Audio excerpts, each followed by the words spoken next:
The basic argument I'm going to make is that there is reality out there in the world in the conventional sense of what most people think about as reality. You know, who has sovereignty over what territory, you know, how the economy is likely to fare next year, what the weather's, you know, anything like that, mundane reality, or even important reality that most people, most of the time, will agree on, or at least they'll agree on the rules by which will determine who is right about what reality is. Okay, so that's conventional reality.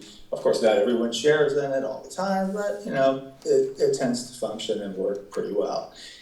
And every country and probably every subgroup in countries will have also their own takes on reality that are idiosyncratic. And those differences can be significant, but they're usually not profoundly significant in a way that would be problematic. In the case of China, though, having thought about it again a lot for the last week and even some before, I think since the advent of the KMT-CCP revolution in the beginning of the 20th century, early part of the 20th century, and then, of course, picking up radically under Mao, then fading some under Deng Xiaoping, Jiang Zemin, and so on, but then recently returning, that there is a distinct reality in China. And I use that term intentionally to indicate that it's not just different perceptions, you know, that are malleable and can easily be changed with conversation and discussion, but there is a fundamentally distinct reality in China in the sense that people see the world in ways that are different and believe that those differences reflect reality. Okay, and let me illustrate because I know it sounds abstract. I could start by, and first of all, you know, these differences between Chinese reality and conventional reality with a small r, aren't universal. It's not like there's differences in every single aspect. And you know, some of even the obvious or big differences that look like they might be important are probably not all that important.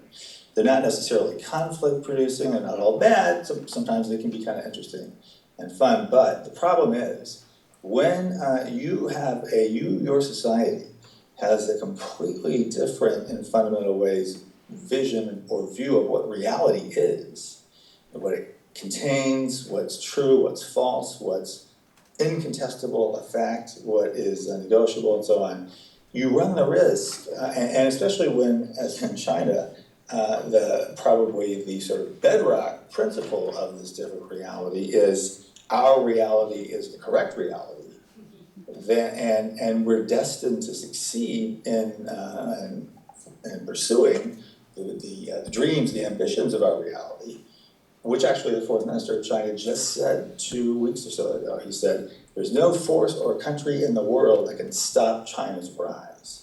So you get a very different reality, a high level of confidence, especially among international relations and security strategists, and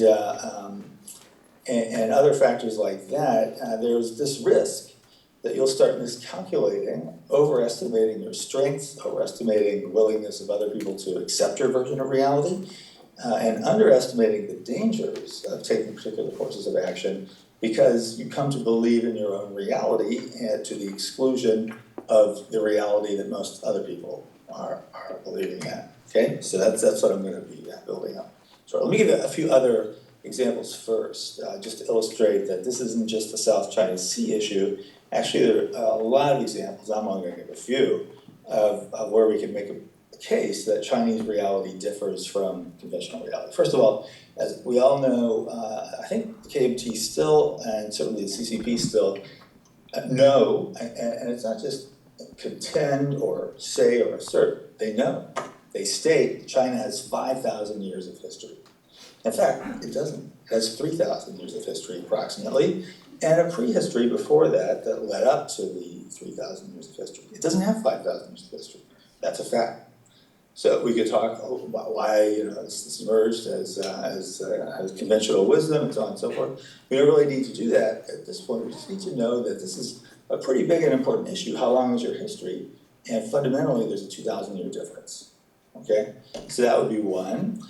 We know that that China, according to Chinese reality, has been more or less, even though there have been foreign occupiers, more or less a continuous unbroken nation civilization for 5,000 years, since ancient times. In reality, it's more often than not, this is according to Victoria Hoy, the really brilliant political scientist, more often than not disunited rather than united, and very often under the control of people who are now regarded, some of whom are their descendants, now regarded as Chinese in the broader sense, but were regarded as completely alien then. So China was often occupied by foreigners and vanquished. Okay, that's just, I don't intend to criticize or make fun of China in saying these things. I'm just saying, here's Chinese reality, but look how different it is from conventional reality. Then, and this is a really important one. This I was reading about starting in the mid-2000s, with the whole campaign to present China's rise as nearly peaceful was in full swing. Chinese historians and philosophers went back and reviewed Chinese history and decided that all along, in essence, Chinese philosophy and society and culture were essentially Confucian, and therefore essentially, meaning down to the core, peace-loving and harmony-seeking. So it was effectively impossible for China to initiate conflict with other states or be responsible for any conflict that might result from encounters with other states, because it's inherently peaceful. All you got to do is go back and look at Chinese history and look at Confucius and what he said, and you'll know that. It's true, some of these historians admitted that at times China has appeared warlike, such as in the 50s and so on, but that was because they were provoked by foreigners. When you're provoked by foreigners, it'll bring out the worst in people and divert them away from their better tendencies. But when left to its own devices and not abused and harassed and so on, China's inherently peaceful and would never threaten anybody. Now, in fact, of course, that's also just not true. We know there are many times in history, pre-modern history as well as more contemporary history, where China, like any other state, proved willing to use the gun first and diplomacy later and settling international disputes. It didn't always do that. In fact, it did have this distinctive tributary system model that it often used too, as well as other factors. But it's not quite as straightforward to say that because it was Confucian, it was always peaceful. I mean, and I've given this example to students and they seem to enjoy it. It would be, so the argument is Confucius said, we should establish a tributary system and don't chastise barbarians unless they really have it coming. We should lead by example and invite them to come and be transformed. So because Confucius said that, these historians said that's how Chinese foreign policy was. So that would be like saying, well, since Jesus said if someone strikes you, turn the other cheek and let him hit that face too. Italian foreign policy we can understand as Jesus-like, going back in time, because that's what Jesus said. In fact, these great philosophers and religious leaders were more likely than not finding the things that are problematic with their society at the time to talk about.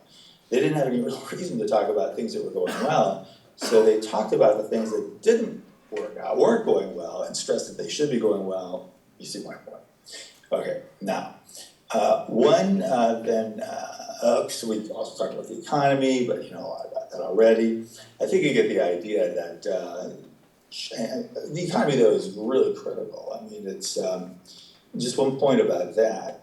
It emerged after the 2009 global financial crisis that in China, people, not economists, by the way, they're really sharp and they knew what was going on, but on the part of the general public and a lot of foreigners who wanted to take advantage of what they saw as a new prosperity, that China emerged from the global financial crisis completely unscathed. And in fact, and I've read a lot of people who wrote this, the success of China out of the GFC proved that the United States' long-awaited, long-expected, long-predicted, inevitable decline had finally begun in earnest. And so the rise of China would now shift into new gear. Okay, a lot of people said this directly. They took it as a sign. In fact, the global financial crisis, and this is the other reality, was devastating for China. It planted the seeds for the high levels of debt, the excessive investment, and projects that are not generating revenue sufficient to pay back that, all the problems you know about. emerged right then. I mean, the reality was so out of sync with the other reality that it's amazing it could have gone on that long without the outside world paying attention. They didn't start paying attention until the stock market crash began in 2015. Okay, so let me just skip over some other examples and get to the main points to leave you with. You know, the obvious problem is that if you are in an authoritarian system, any authoritarian system will have tendencies in this direction. But in China, you know, looking back on the Cultural Revolution and so on, we know that there had been at times in the past periods when people came under enormous pressure to to express their attitude, their support for some policy line in a way that was necessary because the policy line seemed wrong or even crazy to a lot of people. So when it seems, I mean, a policy line seems perfectly reasonable, there's no need for people to be outside. When it seems really unpleasant and bad and destructive and immoral, that's when you need people to be outside. So I'm going to be wondering now, as the economy continues to slide and as the South China Sea issues begin to heat up, whether there will be more and more pressure on good Chinese people who are concerned about these developments and would like to speak up, being compelled to be out high and express their support for the core leader and these policies, even though they, the Chinese people, who are very smart and very write a lot about this stuff, they know what's going on. They don't really want to support this, and they really feel like we better not. It could be leading us to danger, but they feel pressure to be out high. That's something we should look for. Okay, so now the South China Sea specifically. Here's a fact. South China, and I've spent the last week also reading Southeast Asian history and prehistory. There's simply no case that I can tell to be made that the South China Sea is in any way, shape, or form Chinese. Never has been, and isn't now, and I doubt it ever will be. The claims to the South China Sea I see as just completely empty, no basis for. And the key reason is because the key reason people in China might not agree with that, but the key reason I can see it that way is because if you look back at Southeast Asian history and prehistory, and in a spirit in which you recognize that other people have this kind of dignity and equality and their own subjective take on things, they're people, not barbarians, you realize when you look at Southeast Asia, they built an amazing civilization down there, a highly commercial civilization for one thing. As you know, Southeast Asia was the center by about 1,000 in the contemporary era of an Asian-wide, continent-wide monsoonal trading network that brought the enormous wealth to Asia that then made it the center of the world and the focus of European imperialists. Southeast Asians were exercising agency, through establishing banking institutions, warehouses, all kinds of infrastructure, because they were the pivot of this trade, which saw Chinese and Japanese merchants and so on come down during the winter when the monsoonal winds blew in that direction to what's Singapore today, what was then probably more like a Malacca and other places around there. And then the other time of the year, people from as far away as Africa, Arabia, Iran, and of course India coming to Southeast Asia. Southeast Asia was the center of all this and successfully managed the economic intricacies of it all as well as the diplomatic difficulties in making this enormous, this was the center of the economic world at the time, and they did it.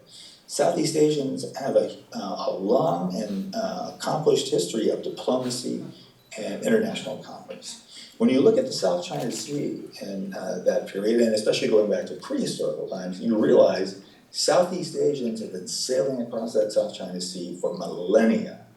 Even, to take just a mundane example, the word barangay, village in Tagalog, I don't speak Tagalog, but this is what I read.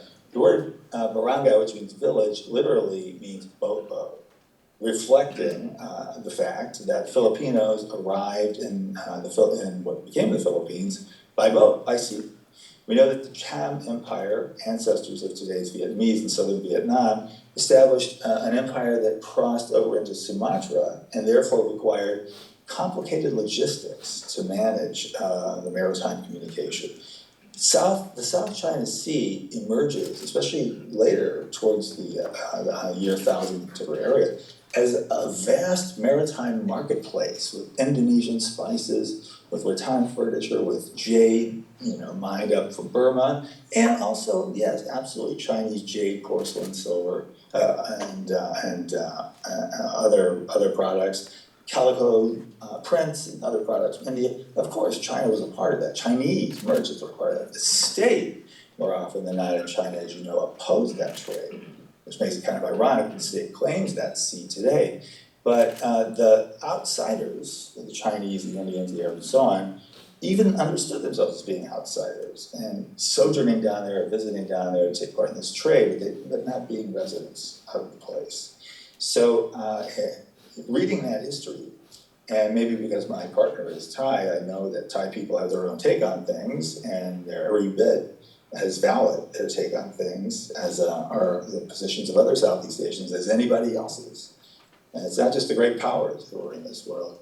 I can easily see how outraged Vietnamese would be, or Filipinos, when China, which in other ways has been really good at times to Southeast Asia, plunks down a huge oil drilling rig just off the coast of Vietnam, or takes over Mischief Reef from the Philippines.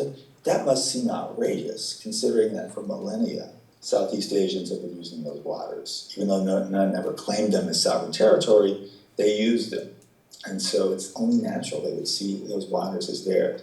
Ideally, they wouldn't belong to anybody. They would be guaranteed as international waterways. I know that's tough for China because of the Sanya Naval Base and its nuclear-armed submarines there, which, as I understand, are too loud to get out of the South China Sea without being detected by the Americans and the Singaporeans, so they need a strategic space. But that doesn't matter. You just can't take over and sort of ransack other perfectly valid people's histories in that way without diverging too far from reality in the conventional sense. Okay, that's all I have to say about this. I hope not too many people are sharpening their knives now. I look forward to our conversation. Thanks.